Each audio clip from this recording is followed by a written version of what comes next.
Hello, and welcome back to another episode of Imperfect Marketing. I'm your host, Kendra Corman, and today we are back inside the Walsh College Creator Studio. And I am really excited to be able to get Sheila from the Troy Chamber of Commerce here today to talk with us. Thank you so much for joining me. Well, thank you for the invitation. You know, I was so excited to be able to do this with you. Now, our calendars have not matched up forever. No, But we finally got it on the calendars. So talk to me about your journey and how did you get into being management at a chamber? You know what? I have really had a blessed story. I graduate from Michigan State University, go green. My first job was at the American Lung Association of Michigan. One of the reasons I got my job was because my boss at the time was also a Michigan State grad. She saw my resume, she pulled me in. And baptism by fire, I got involved in events and all things American Lung Association, which was great. One of my first experiences, literally a couple days in, my boss looks at me, she goes, "You have a ball gown, right?" Yeah, 20-some-year-old, just graduated, just moved out of the house. Sure, I have a ball gown. Well, you better believe I got one. And again, had some great opportunities to get involved in events, moved around, was at the Capitol Grill as a sales marketing manager. Home Builders Associations as events. We had a hiccup in our economy, 2008, 2009 timeframe. Took a bit of a break during said hiccup. And then while I was looking, had some friends who were actually chamber members at the time. They said, "Hey, they're looking for a business development person. Why don't you apply?" Long story short, almost 15 years later, I'm here. That's very cool. And Sheila knows everybody, especially in our local community here in Troy, Michigan. And I definitely go to her all of the time whenever I need something. So let's talk about relationships and the value of a chamber. Why should people consider joining their local chamber? So many different reasons, and a lot of those stem from what you want to get out of your community or your business community. And there's things, marketing, advertising opportunities, events, networking. It's just so many different things in so many different areas. Like our chamber, depending on what you're looking to get done or accomplish, who you're looking to get in front of, we have over 90 events a year. You're going to find something.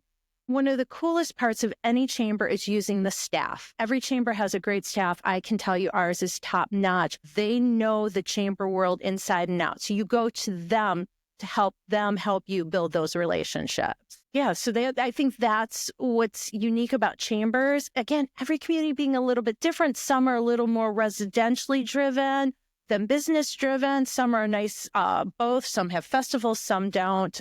We don't. I kind of like that. No offense to anyone who does, but it really works well for our group and for the city of Troy. That's great. All right. Supporting your local community, I'm a big fan of. And one of the first things I did when I started my business was join the Troy Chamber to support my community. I didn't actually know what I was going to do with the membership. And I've gotten a lot out of it because I've been a member now this is my 11th year. We're starting my 11th year. So it's been definitely worth it to me, mostly from the connections that I've made. With your events background, let's talk a little bit about events. A lot of us got into that wonderful sweatpants, not leaving the house 2020 mentality. And I think a lot of us are really struggling getting back into it. Shocking stat. I actually heard, and this is sort of marketing related, but not really, that LinkedIn reported a 70% decrease in virtual jobs. And 40% of all of the applicants are applying to those 8% of jobs that are available, which is insane, right? So, again, a lot of people, we became sort of shut-ins, for lack of a better term. And it's been hard to get back going. What do you think about in-person events coming from an events background? 2020 for everyone was a learning lesson. Within a week, we were up virtually on Zoom. We were creating events via Zoom, those kind of things. The first opportunity we had when we were able to get back in person, we did an event at Embassy Suites. We were able to do it outside. They had a patio. We probably saw 50 people. And that particular event, our morning jam, was usually not that big. So picture 50 people, 6 feet apart on a patio. But darn it, they were there. We had fun. It was great. Since then, took a couple of years. And right now we are averaging some of the highest numbers we've seen in my 15 years at all of our events, be it paid or unpaid. Our holiday lunch just had the largest attendance it's ever had. Our morning jams and coffee news and networkings, they're at the highest attendance they ever had. So I think now people want to be in person. They missed it, they craved it, and now they're just doing it. So I think while 2020, COVID, all of that is still here, people have just gone past that and they're out and about and you're seeing it. You're seeing the hugs again. You're seeing the high fives. You're seeing the handshakes. And it's great. There's excitement. There's an energy in the room, more so than anything I've even seen before COVID. So if anything, there were some good things that came out of COVID. There really were. But I think it's that new energy, that just desire to be around people that we miss so much. Now we're really fostering that right now. So we're seeing no one really wants to be virtual anymore. I'm not going to argue. I miss the hat on the head, the sweatpants on, the blazer here. And then as soon as that camera went off, you're like, okay, back with the sweatshirt. But, we also had a closet full of clothes that weren't being used. So that's been fun too. And you forget you had those shoes in the back of the closet. And you're like, hey. So we are seeing greater attendance and that relationships are growing. We're seeing more of our members going out and about, having coffee, having lunches. One of the great things about Facebook and LinkedIn and X and all of those is you see the pictures. And I have to tell you, as a team, when we're sitting there going through everything, we're like, so-and-so are at lunch. And we know they met at one of our events. There is nothing better. So when you talk about relationships, that's what chambers foster, all of them. I don't care what city they're in. I don't care how big, how small. That's what it's all about. And I think at its core, marketing is truly all about relationships. It's about making and building relationships, even if it's through email or social. I mean, I always joke around because my husband says, oh, I know that person. I'm like, no, you don't. You've just seen them on my Facebook feed. But it does. It builds that connection. And that's what's really behind marketing.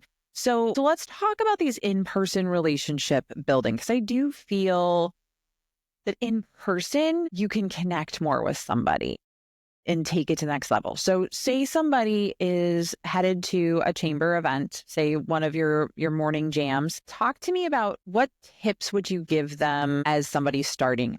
That's a great question. There's so many different. Are you an introvert or extrovert? One of the things sometimes I suggest to our new members is give us a call. Send us an email. We can let you know who's coming. So you'll have names and companies. So you can say, oh my God, so-and-so from XYZ company is going to be there. I really want to meet them. Let one of the chamber team know. They'd be more than happy to make that introduction. Look for chamber ambassadors. All chambers have them. A lot of times they're designated by a different badge. Walk up to them. They're there just for that, to help make you feel more comfortable. I know with our chamber, we assign you as a new member an ambassador. Give them a call. See if they're going to be at that event. Say, hey, can we meet up outside and walk in together? Could you introduce me around? One of the things I know we try to, as a team, we always look for those people that might be in the corner or might be doing this with their phones or things like that, and kind of try to bring them into groups. Really, I love doing hey, you need to meet so-and-so, so-and-so, you need to meet so-and-so. Okay, you two talk, and then I move on to the next one. And in that moment, a lot of times people might not know what to do or say, but they figure it out. And again, I'm looking at pictures on Facebook going, hey, I made sure those two got together. Now look at this. So it's taking chances. I think one of the things about chamber events is those people are there for that same reason. So don't be afraid to walk up to them and say, hi, I am, and hold out that hand or hey, I like your shoes, or I like your this. It starts a conversation. And again, they're there for that same reason. So I like where you went with two different things. One, that you're seeing people connect after the fact, because I think that that's important to continue the conversation. If you just see people at chamber events, they're not long enough to make, I mean, there's usually an agenda, right? I mean, there's almost always a program. Yeah. Yeah. Of some sort, right? Sorry. Yeah. And so there's not enough time to really get to know people on a one-on-one basis. So taking that offline, I think, is really important. And it's nice to see that you guys help facilitate that. In addition, I also liked, hey, I like your shoes, or I like your dress or your sweater, whatever that happens to be. Because we were talking before we started recording about that know, like, and trust factor, right? People like to do business with people they know, like, and trust. So it doesn't all have to be business all the time. Absolutely not. Absolutely not. You never know what someone's going through that morning. They may have had the worst morning, something had happened, something silly, something serious, whatever that is. You walk up to someone, smile and say, oh my God, you look amazing today. Watch their face change. Watch their temperament change. And you know what? You kind of feel good because sometimes you can sense that. Tell me you haven't been at a restaurant and you have one of those servers that sometimes seems a little grumpy and like all of a sudden you're like, okay, I'm going to make them smile. I'm going to make them laugh. And then by the end of that meal, they feel better. You're happy because you were able to help out. So yeah, absolutely. Walk up to someone. You are building business relationships, but you're also building friendships. And we've seen a lot of that too. Again, you looking at Facebook, oh my God, look, so-and-so and so-and-so are out on a Saturday night hanging out. That's great. That's what it's about. Again, knowing and liking and trusting, that comes through relationships. And you're right, that's not just business. It's knowing that someone else, hey, went to Michigan State or happens to like this or that, and so do you. And then you have that common bond. Yes. I think that common bond is important, having that discussion and not just focusing on it as a business relationship, or I should say it's not transactional, right? Chambers are not, yes, transactions come out of them. I will second that and say that yes, transactions have come from the Troy Chamber, but that's not primary for me. And most of the time it's not primary for you guys. Yes, that's what you want to happen ultimately, but it's really about those relationships. I think I've only ever been to one chamber event where someone sat in a corner, sat at a table, and just like anytime anybody walked by, they're like, here's my card. And I was like, yeah, no. It's something actually we talk about quite a bit. We have a couple of members who talk about that. It's that don't offer a card or don't give someone a card unless they ask for it kind of thing. Because within time that comes as you're building, as you're talking, they will want to get to know you more or they won't. And that's okay because you're not always going to mesh with everyone, but you will know. And they'll say, hey, you know what? I want to move on. I want to talk with so-and-so, but can I grab your card? Or grab your phone out. Let's get something on our calendar. I know something Susan Halliday from Leadership Oakland and I talk about all the time. Let's just take the phone out now. We're here. Let's do that. And you get that right on your calendar. But it does take time. And people need to realize that. I always have a story in the back of my head. When I was graduating college, one of my neighbors across the way, he was also graduating. He came in and he's sitting on the couch and we're frantic trying to get our resumes together. We're like, dude, what are you doing? What's going to happen? He's like, oh, no, they'll come knocking my door down. Doesn't work that way. It really does. And I never did know if he got a job or not. But you have to put some effort into it and it will come. You might not be at that meeting, but when they see you at that next meeting and you're like, hey, remember we talked at the blah, blah, blah. Then again, it's that repetition. It's building that relationship. It truly is. And I think chambers are a really good way to do that and to build that. If you're a big fan of the digital version of everything, chambers have ways to connect online. There are membership lists. There's email blasts. Sometimes you guys still do some virtual programs. Absolutely. Absolutely. Our nonprofit network sometimes will have a tendency because we're so spread out. And we do recognize too, time is precious. And that time to drive to somewhere, get to the event, you're at the event and drive back. So we do try to incorporate some virtual meetings too. We want to be cognizant of that. Advertising, we have good news on our website. You can put that on 24/7. That goes into our newsletter. It builds your SEO. It gets you out there. And again, it's that repetition. Oh my God, XYZ company. Meet them at that morning gym. Oh yeah, that was Bob. I needed to reach out to him. Boom. It's that repetition. They're seeing you in print or digital, and then they're seeing you in person. And again, I think it all comes down to relationships and being top of mind. And that's why I'm such a fan of consistency. And consistency plays a role in in-person events and in the chamber and in associations. Most chambers have more things than you could potentially do as a business owner, even in your wildest dreams, and that's okay. But what you really want to do is focus on what you can do and leverage the heck out of it.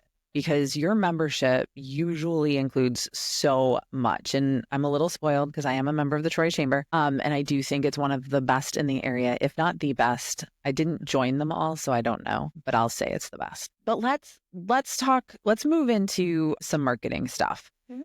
So this show is called Imperfect Marketing. So the question that I ask all my guests is that marketing is anything but a perfect science. What has been your biggest marketing lesson learned along the way? Less is more. Less is more. I had someone once talk about logo soup. And I looked at her and I'm like, explain. And that's when you see a piece that just has too much. Sometimes you'll see it with events, and all events, on ours, others, where it's like every logo under the sun and like, okay, well, where's the information on the event itself? So I am a huge proponent of white space is okay. Have an action item and have all the details really clearly distinguished. I think that's what I've learned over the years. And up until that time, I met with that person and I can remember it very clearly. And I remember her looking at me and going, I don't want to be logo soup. And I had that moment of, we'll figure that out. So I think that was my biggest lesson. And it's something I try to move forward with everyone, with our team. We're working on our magazine. We're looking at things. There's white space. Sometimes there's too much. It's just figuring out that balance. Actually, in keeping up and reading what that can look like. Because, what drives your eye to what and what colors and things like that. So staying up on that too. Okay, that's great. And I am a big fan of white space. I am a big fan. I was actually just working with a client yesterday on an email newsletter that they're sending out. And we were doing it as a letter from the executive director. And the response that I got is, can you add in some more pictures?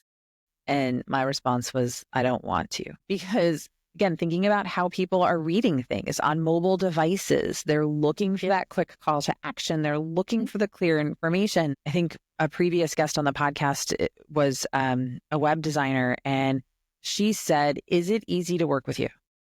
That is the first question you ask whenever you go to your website. This applies to everything in marketing. So I think, yes, do not be logo soup. White space is okay. Marketing is really all about relationships. So thank you so much, Sheila, for joining me today. I really appreciate it. I'm so glad we finally got this to work. I know we've been trying for a long time. But again, look into your local chamber, whether that is Troy or another chamber that is near you. They are an amazing resource. They can connect people beyond your wildest dreams. Everything that I've been able to build my business on all started with the Troy Chamber because that's where my initial relationships started. And even though I've grown into some other associations and relationships since then, almost all of them started and originated in some way, shape, or form to the Troy Chamber. And I really do appreciate the relationship and the time, and really the time that they spend replying to everybody that asks questions. I mean, I don't envy them, and I don't even want to know what their email boxes look like because I just send them an email whenever I feel, I'm like, hey, I got a question. And so it is an amazing resource that you should definitely investigate if you are not a member of. And if you are a member of your local chamber, see what you're missing out on. What aren't you leveraging to get the most out of your membership? Until next time, thank you so much for tuning in to another episode of Imperfect Marketing. If you don't mind and you learned something today, it would really help me out if you would rate and subscribe. Thanks, and have a great rest of your day.